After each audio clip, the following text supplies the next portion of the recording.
360 coverage of newsworthy information from the local scene to the international scene across all 7 continents of the world. Join us for news ranging from politics, business, sports, entertainment, and alternative news for a 2-end, informative, and educative news package. This is the World News on Lead Radio LR 106.3 Ibadan.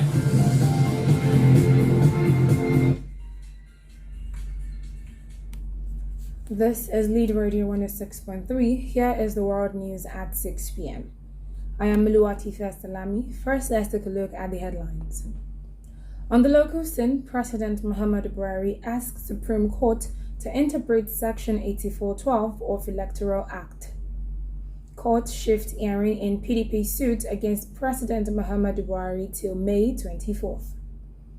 On the international scene, Sweden confirms application to join NATO.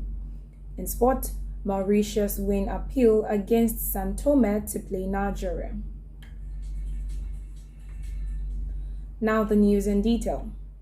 President Muhammadu Buhari and the Attorney General of the Federation, AGF, and the Minister of Justice, Abubakar Malami, have filed a suit at the Supreme Court seeking an interpretation of Section 8412 of the Electoral Amendment Act 2022.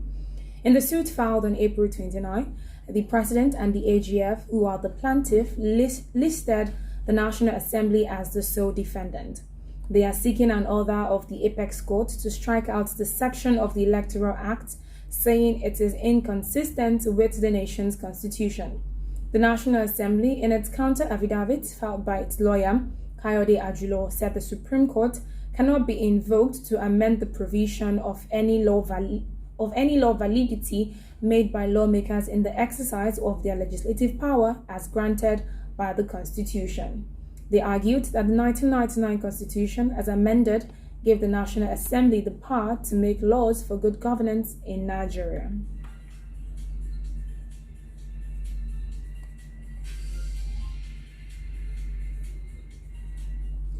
The Federal High Court in Abuja has fixed May 24th for the definite hearing in a suit instituted against President Muhammadu Buhari by the People's Democratic Party (PDP) on Section 84, 11, and 12 of the Electoral Act 2022. Justice Eyang Ekwo fixed the date on Monday to enable the President and the PDP to address the court on the effect of the judgment of the Court of Appeal in Abuja, which declared the continuous Section 8412 as unconstitutional, null, and void. On his own, raised the issue on the grounds that the PDP suit bordered on the same section of the law in which a higher court had made a pronouncement that would bind on the lower court. Justice Ekwo subsequently held that all parties in the matter should address him on the next adjourned date, whether to abide by the decision of the Court of Appeal or proceed with the one before him.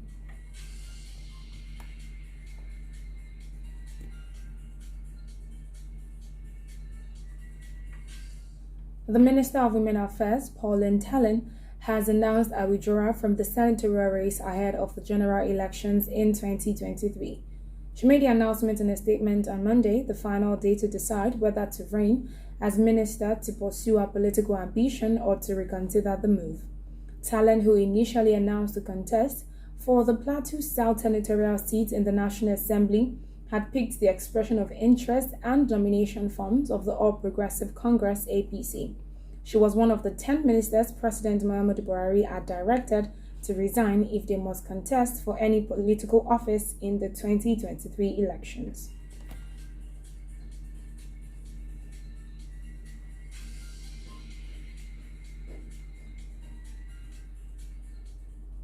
Police on Monday arraigned 2 suspects, Bilianu Aliyu and Aminu Hukusi, over the lynching of a 200-level home economics student of Shehu Shagari College of Education, Sokoto State, Deborah Samuel, on May 12.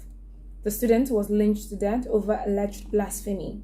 The student, co-students of the deceased, were arraigned at the Sokoto Chief Magistrate Court for their alleged participation in the crime. They pleaded not guilty to the crime. Prosecuting Inspector Khalil Musa told the court that an investigation was in progress as Deborah's corpse was still in a morgue at the Usman Danfodio University Teaching Hospital, Sokoto.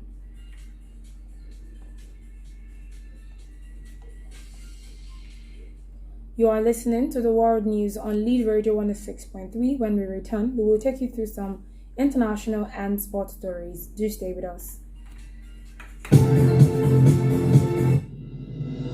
Restructuring, secession, referendum, independent candidacy, electoral reforms, corruption, political prostitution, all of these and more are the issues that we will be breaking down on Politics 360 every Thursday by 9:30 a.m. to 10:30 a.m.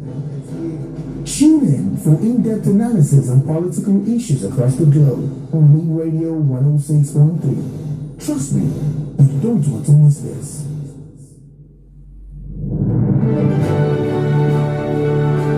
This is the world news on Lead Radio LR 106.3 Ibadan.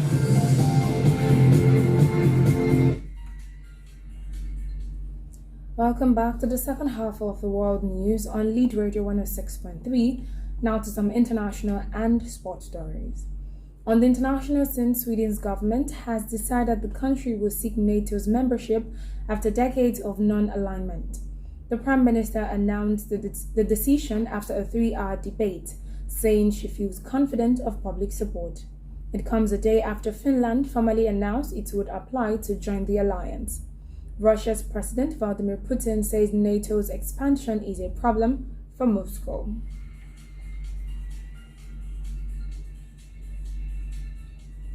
One of the front-runners in Kenya's presidential election has picked a veteran female politician and a one-time rival as his running mate. Raila Odinga named Martha Karua to the role on Monday, making her the first woman to run on a major political party's presidential ticket. Karua is a former justice minister from the Central Region, which is seen as a key battleground in the 9th August election. She ran for president herself in 2013.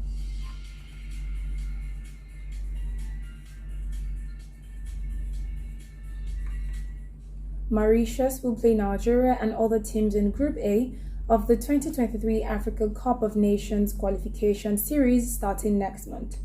The Nigeria Football Federation made this known in a statement by its spokesperson Ademola Olajire on Monday.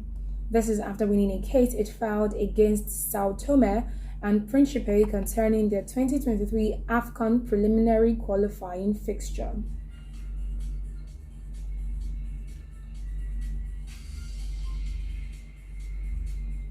Ashanti Gold and Inter Allies have been relegated to the third tier of their Ghanaian football, with players and officials of both clubs also sanctioned for match fixing. A Ghana Premier League game between the two sides in September ended 7-0 to Ashanti Gold, with Ashmin Musa scoring 2 own goals as he claimed to try and prevent a prearranged 5-1 scoreline. Musa's claims and notifications of suspicious betting patterns were investigated by the Ghana Football Association GFA, who have found both teams guilty of match manipulation. As well as both teams having to play Division 2 football next season, several club officials, coaches, and players were banned from football.